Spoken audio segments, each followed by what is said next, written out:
Kristen, please. Mike Murphy. Hey, Kristen, congrats on the big game and the big win. I was wondering if it means a little something extra in a game like this where you have contributions from all four lines. I know you picked up at least 1 point, a big face-off win that resulted, I think, in that second goal. It speaks to not just the talent of the team, but the talent in the province of Ontario. Yeah, definitely. I mean, we've always been really lucky in Toronto. We've had a lot of depth. We've been lucky enough to have the two teams with Markham and Toronto, and now that we're combined into one, I think it's really starting to show. Anytime you have secondary scoring, you're obviously going to come out on top from my point of view. So I think that it just shows again that we're really working hard and trying to do it as a team.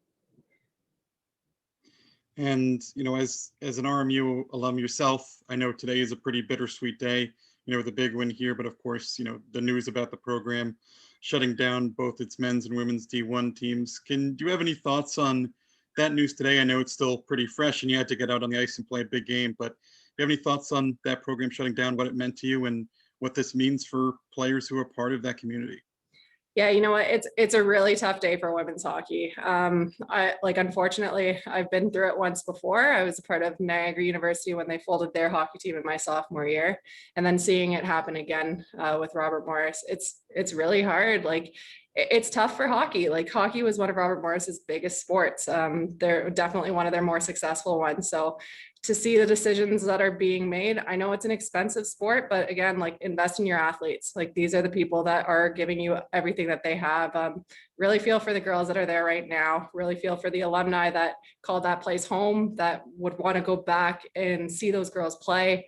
And really feel for the incoming freshmen. I mean, with COVID, with kids that are going to be staying back another year in different places, it's puts them in a really tough spot. And honestly, it's never easy, but this is a really tough one to swallow. Very well said. Thank you. Justin Levine, please. Hey, Kristen, thank you so much for doing this. Two questions. Number one, can you walk me through that second goal scored by Fields where you were working with Shelton in order to structure that goal? Yeah, absolutely. I mean, face-offs are won by everybody at the dot. It's not only me, that's for sure. So seeing our D, a lot of our D have really good foot movement. So again, opening up some time and space, and got to hand it to Maddie Field, like, as a rookie in a game like this, and with not a ton of ice time leading up to it, she's somebody who just puts her head down and works really hard. And she, out front of that net, like, was going to win that battle no matter what. So again, hand it to her. A great first goal for her professional career.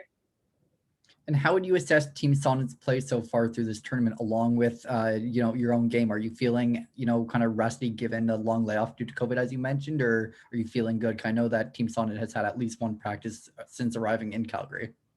Yeah, I mean, I think it's safe to say that some people are feeling a little rusty, myself included. But that being said, like, the good thing is that we have a ton of support in our systems here. Our girls our national team girls have been on the ice quite a bit, and then we've had some opportunities to get on with 10 players here and there for some skills practices. So our coaches have done a really good job at keeping us engaged and making sure that we really felt like a team once we got here. And what I will say is that there's no lack of support from our national team players. Like, we always feel like they're behind us, and we always know that they're pushing us to be better. And one more, if I may, can you just comment on the efforts made by both Jamie Lee Rattray and Brittany Howard today? Howard with the hat trick and Rattray seeking a hat trick, and certainly made it look promising in the third, nearly getting it.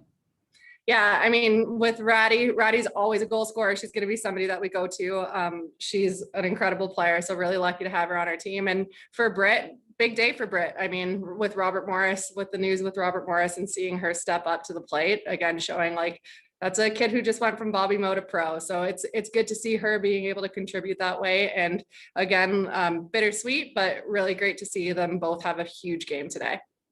Thank you. The last call for questions.